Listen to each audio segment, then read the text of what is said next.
اعوذ باللہ من الشیطان الرجیم بسم اللہ الرحمن الرحیم کذبت عاد المرسلین اذ قال لهم اخوهم ہود الا تتقون انی لکم رسول امین فاتقوا اللہ واطیعون وما اسألکم علیہ من اجر ان اجری الا علی رب العالمین اتبنون بكل ريع آية تعبثون وتتخذون مصانع لعلكم تخلدون وإذا بطشتم بطشتم جبارين فاتقوا الله وأطيعون۔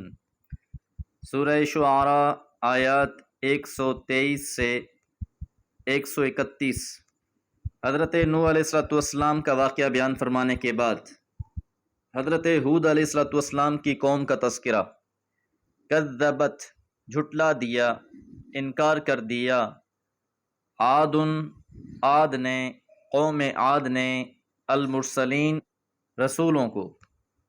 مرسلین جمع لانے کی وجہ آیت نمبر 105 میں بھی گزر چکی ہے کہ کسی ایک رسول کی تکذیب در حقیقت تمام رسولوں کا انکار ہوتا ہے۔ قوم عاد عربوں کی ایک قدیم قوم تھی جس کا ذکر قرآن مجید میں سورہ ہود میں بھی گزر چکا ہے اور سورہ فجر میں بھی موجود ہے۔ اس قوم کے آثار آج بھی موجود ہیں۔ اس کے مشرق میں عمان ہے اور شمال میں ربع الخالی ایک وسیع صحرا ہے۔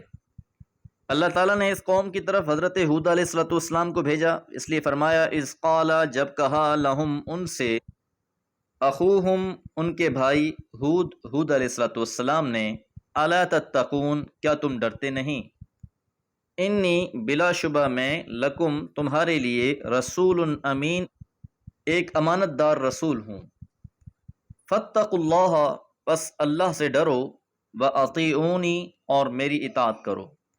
یہی کلمات حضرت نوح علیہ السلام نے بھی اپنی قوم سے کہے تھے۔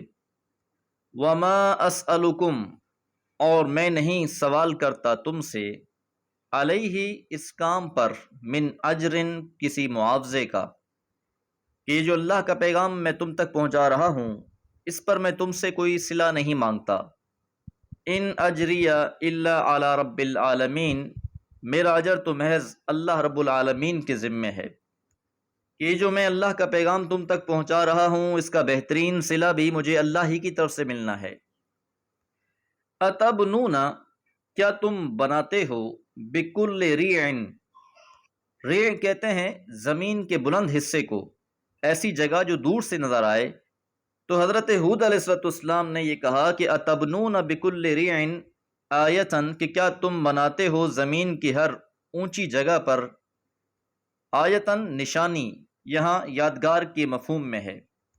یاد رہے کہ حضرت ہود علیہ السلام کی یہ قوم جسے قوم عاد کہا گیا، یہ بہت طاقتور قوم تھی۔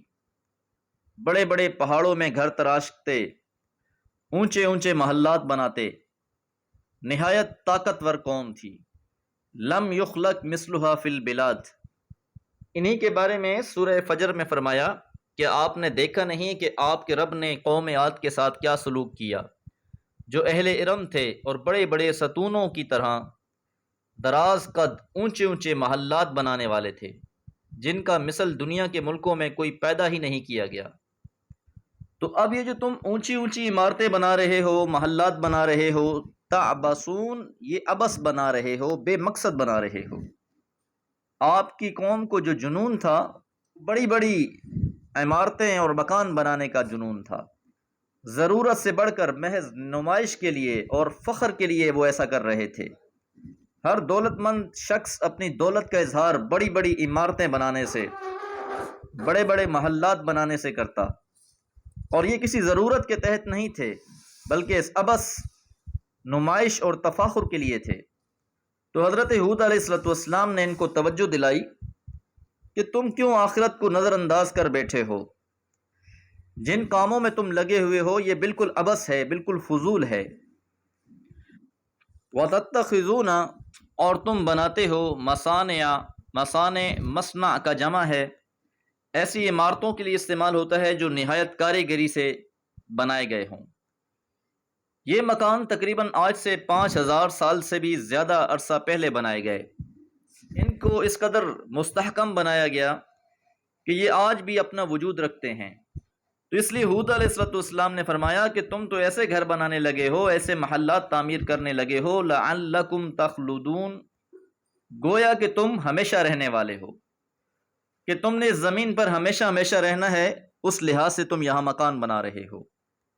ایک خرابی تو ان کی یہ بیان کر دی گئی، اور دوسری وَإِذَا بَطَشْتُمْ، اور جب تم حملہ آور ہوتے ہو، بطشتم جبارین، تو بہت جبارانہ انداز میں حملہ آور ہوتے ہو۔ تو یہ زمین میں فساد برپا کر رہے تھے، طاقت والے تھے، ان کے مقابلے میں کوئی نہ تھا، لہذا جب یہ کسی علاقے پر حملہ آور ہوتے تو خوب اپنی قوت کے ساتھ دوسروں پر حملہ آور ہوتے اور اگلوں کو مغلوب اور محکوم بنا دیتے، اور یہ سب کچھ اظہار قوت اور اپنے غلبے کے لیے ہوتا۔ اس لیے آپ نے فرمایا فاتقوا اللہ، پس اللہ سے ڈرو، واطیعونی، اور میری اطاعت کرو، کہ نہ تو تم نے سدا اس دنیا میں رہنا ہے، اور نہ ہی تمہیں بے مقصد پیدا کیا گیا ہے، اور نہ ہی تمہیں اس لیے قوت دے دی گئی ہے کہ تم زمین میں فساد برپا کرو، بلکہ ان سارے معاملات میں اللہ سے ڈرتے رہو۔ اس واقعے کے ذریعے سے اہل مکہ کو بھی تنبیہ کی جا رہی ہے کہ ان کے مقابلے میں تمہاری کوئی حیثیت نہیں ہے، وہ تم سے بہت آگے تھے، مال و متاع کے لحاظ سے بھی، قوت اور طاقت کے لحاظ سے بھی۔